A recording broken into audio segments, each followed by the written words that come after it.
Hello friends, இன்றைக்கி நாம் கிராமத்து ஸ்டைலில் ஒரு தேங்காய் பால் ரசம் தான் பண்ண போகிறோம். இதுக்கு நான் புளியை கொஞ்சம் நல்லா சுடு தண்ணி போட்டு ஊற வச்சுருக்கேன். இதுக்கு ஒரே ஒரு தக்காளி போட்டுக்குங்க. ஏன்னா நம்ம புளி ஆல்ரெடி சேர்த்துருக்கனால ஒரு தக்காளி போட்டு கொஞ்சமாக ஆயில் போட்டு அதை நல்லா வதக்கிக்கிறோங்க. இது கிராமத்து ஸ்டைலில் பண்ணுறதாங்க. இது நாங்கள் அடுப்பில் சுட்டு எடுப்போம். இப்போ நம்மளுக்கு அடுப்பெல்லாம் இப்போ யாரும் நிறைய யூஸ் பண்ணுறதே கிடையாது. கிராமத்தில் இருந்தனா தான். இப்போ நம்ம சிட்டி சைட்லாம் அடுப்பை யூஸ் பண்ண முடியாது.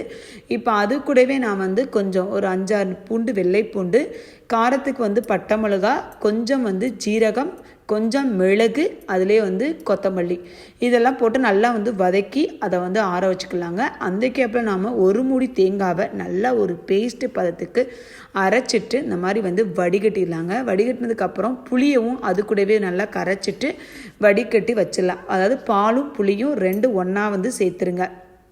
இந்த தேங்காய் பால் ரசம் ரொம்ப டேஸ்ட்டாக இருக்கும்.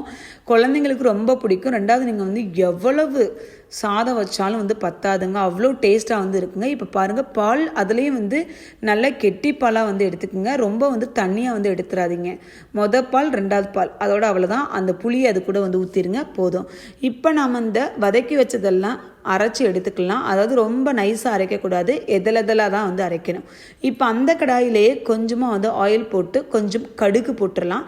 கடுகு போட்டு அது நல்லா பொரியட்டும். இப்போ நம்ம அரைச்ச அந்த விழுதுகளெல்லாம் சேர்த்து நல்லா ஒரு 5 மினிட்ஸ் நல்லா வதக்கலாங்க. சூப்பராக இருக்கும். நம்ம வதக்கும் போதே இந்த கலரெல்லாம் சேஞ்ச் ஆகி நீங்கள் உங்களுக்கு பட்டை மிளகா வேண்டாம் அப்படின்னா பச்சை மிளகா கூட யூஸ் பண்ணிக்கிறங்க, நல்லாயிருக்கும். இப்போ இதுலேயே மஞ்சள் பொடி சேர்த்துட்டு நல்லா வதக்குனதுக்கப்புறம் நாம் இந்த பாலை அது கூட சேர்த்துடலாங்க.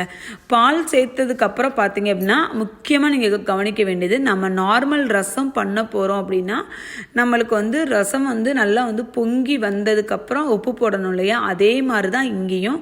இங்கே என்னென்னு கேட்டிங்கன்னா நம்ம இந்த ரசம் பொங்கல்லாம் கூடாது, லைட்டாக சூடானா போதும். இப்போ நான் உங்களுக்கு காட்டுறேன் பாருங்களேன். ஏன்னா இது ரொம்ப பொங்கிருச்சு அப்படின்னா இது பாலெல்லாம் தெரிஞ்சிரும். அதனால தான் இது ரொம்ப முக்கியம். நம்ம கொதிக்க வைக்கணும்னு அவசியம் கிடையாதுங்க.